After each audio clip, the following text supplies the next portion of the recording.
Whenever I design something to build, I spend the majority of my design time on the corners. What are the corners going to look like? So here we have three pieces coming together. So I decided I'm going to do an open mortise with a blind tenon. So that red piece is vertical, it's the leg. When they all come together, the leg tenon is going to hold the two top pieces of my bench together. It's a little upside down here. So I made a proof of concept with some scrap pieces of plywood. Seemed to be good. These are the tools that I'm going to use for this project. So we've got a bevel gauge, combination square, you all recognize my folding ruler, and a marking gauge. So I'm going to set my marking gauge to 1/2 inch. That's because the dimensions of my joints are 1 inch and 1/2 inch increments. So I'm going to take my 2x2s and my marking gauge set to 1/2 inch. I'm going to lay out my open tenon and mortise joint. So I'm going to take that 1/2 inch. It saves me a lot of time measuring. So that marking gauge is pretty handy. Those of you who have been forced by me to use a ruler and a square to lay out are probably pretty mad that I've never handed you one of these. Maybe when we come back I'll let you borrow this. So the marking gauge is laying out my 1/2 inch and 1 inch increments in my 2x2 pine. So now what I'm going to do is I'm going to, rather than just make it 2 inches, I'm going to make it exactly what these boards are dimensioned at.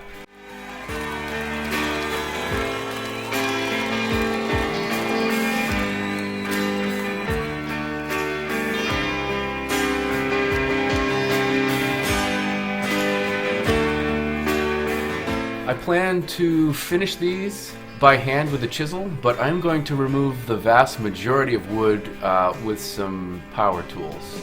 So this jig I have on my table saw is known as a tenon jig. It's holding the board 90 degrees to the saw, and I'm going to use my table saw in fairly quick succession to remove the bulk of the material. I want to point out that I am not cutting to my line.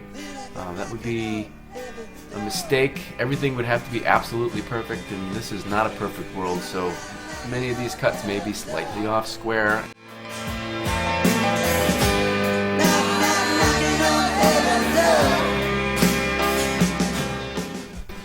After I've used the table saw to cut out my tenons and open mortise along the grain, I'm going to use the chop saw to cut the shoulders. I'm going to use the depth stop so I can set how deep the saw goes every cut, and I'm also going to set up a block so that every cut makes the shoulder exactly the same spot. These I am cutting to my line. I'm cutting to 2 inch so that I have uniform shoulders all the way around. And now I'm going to clean it up to my line with a chisel. Nice and sharp. Small bites. I can't bother anymore. That long black train is pulling on down.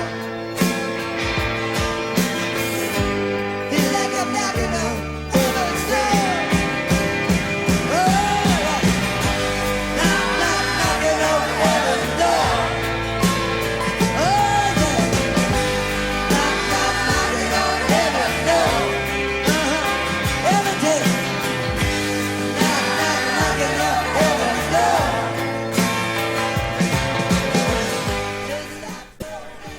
So I included this scene because I'm going against the grain. You can see the wood is moving a lot differently in this shot than it was in the previous shot. It's coming up in big chunks and chips, and it doesn't seem to be rolling off the chisel as nicely. That's not because my chisel isn't sharp any longer, it's because I'm going against the grain. Ideally, I would be on the inside of the wood pushing out, but unfortunately that's not an option for me. Wipe these tears off of my face. I can't see through them anymore. Get me out of here into some other place. I feel like I'm knocking on heaven's door.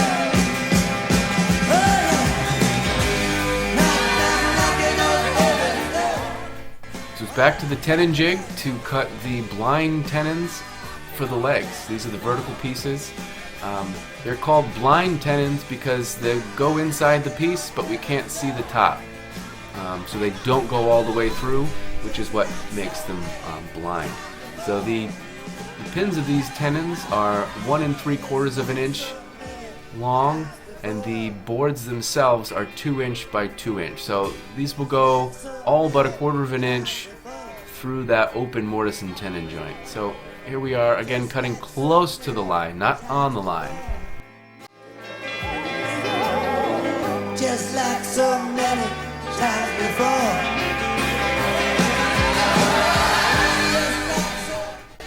So to cut these mortise holes, I'm going to remove the bulk of material with a Forstner bit. I have a piece of tape on there to let me know when I've gone to my 1 3/4 depth. These Forstner bits have they leave a nice flat bottom hole, which is what I'm after on the finished product here.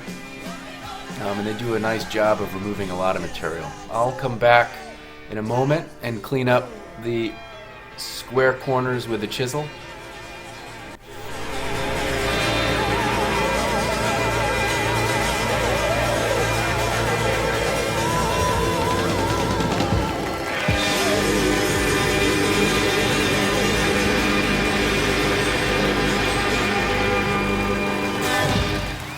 All right, thank you.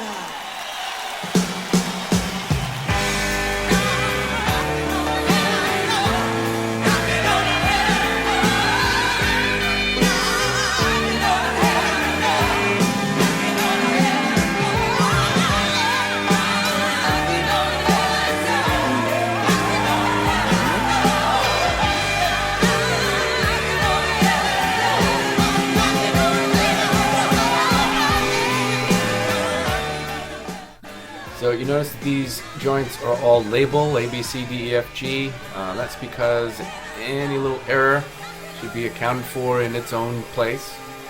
So I'll do this 4 times for each foreleg. Next up is going to be the dovetail half laps, but that'll be a different video.